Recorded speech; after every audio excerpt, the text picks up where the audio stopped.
Hello and welcome to the Southern Mountain Kitchen. Today we're making Southern Hush Puppies.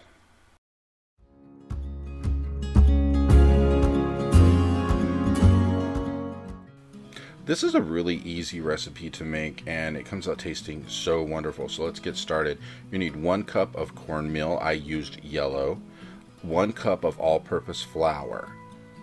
To this you're going to add a tablespoon of sugar, a half teaspoon of baking soda, a half teaspoon of baking powder, 1/4 teaspoon of salt, and an 1/8 teaspoon of ground black pepper.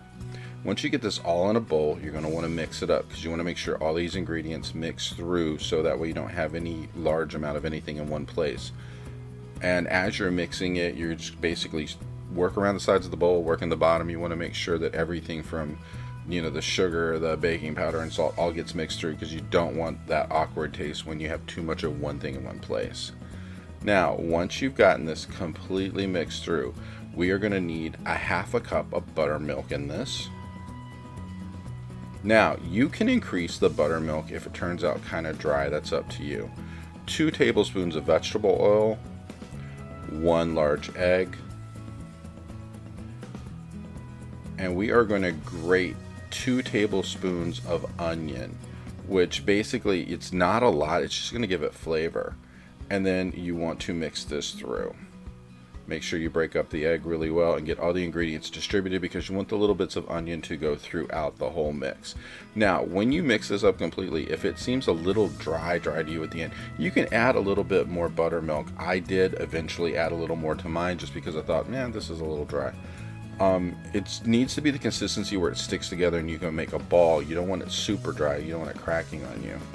You will need, when it's time to cook this, oil in a pan. What you're going to do is add enough in there to where you have at least an inch or more of oil in the pan, because you're going to flip these around as they're cooking, and they're going to sit down into the oil, but you want to make sure you get it in there.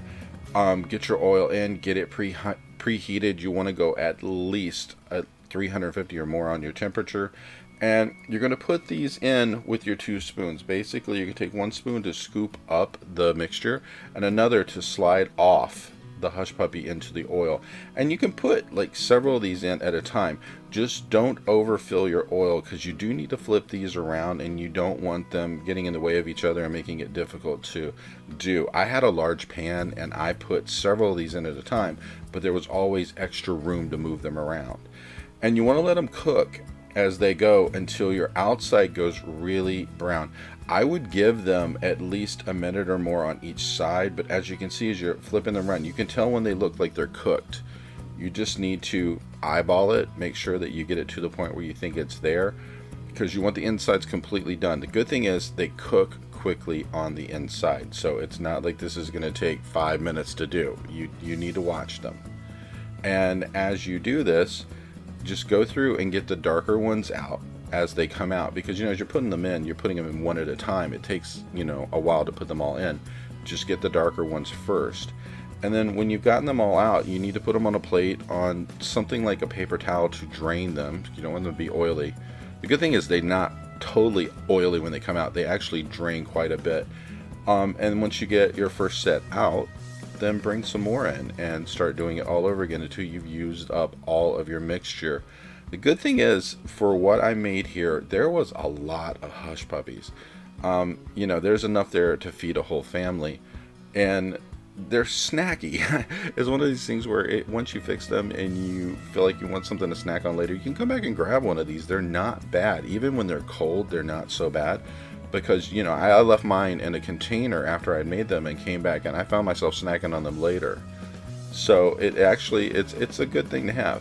And you can pair this up if you were making something like some chicken or fish or whatever, to have these, because I do have a video coming up where I'm doing a version of Long John Silver's chicken, and they go great with that. So it's one of these things where you find what you want to pair it up with. Any kind of fish you can pair this. Even if you were making a fried fish at home. But one thing you need to make sure of is when you're cooking them is just stay on top of it. As they are browning, flip them over. Make sure you cook on both sides. And you'll know when it's time to come out, because they do get this nice, really brown look to them. And pretty much at that point, you know you're done with it and you can take it out. So as I said, you just keep going until you've done them all. Now mind you, if some of them, when you're putting them in, little bits break off, that will happen. It's just normal. You know, just spoon them out as you're doing the rest of your stuff and keep going. You don't want them to stand there and go super dark or burn. But this is an easy thing to do. Just be careful of the oil. You do not want to burn yourself. And if you're careful with this, you get a great thing to serve for lunch, dinner, or whenever.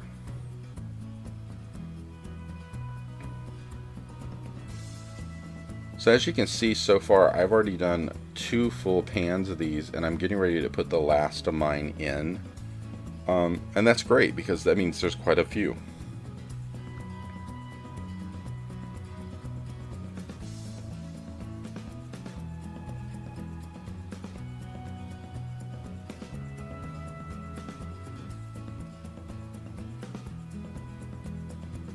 The best thing about this is it's such a quick and easy recipe. You could do these rather fast. I mean, it won't take you that long to get them done. The longest time is actually just putting them in the oil. And as you can see, I've gotten to the last of mine here. So, you know, it's this whole process, probably mixing and putting them in the oil, took me less than 20 some minutes to do. So it's really not bad. Just remember, as you cook, keep flipping them over to make sure both sides cook evenly.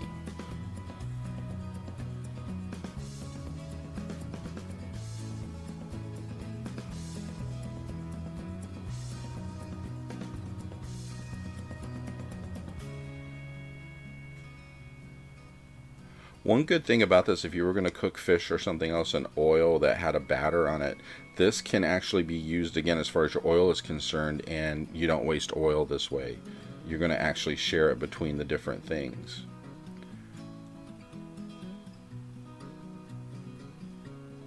And now I'm taking out the last of mine. So this is it. This is how long it took me to make a whole batch. Because for the cooking time, the camera rolled consistently through.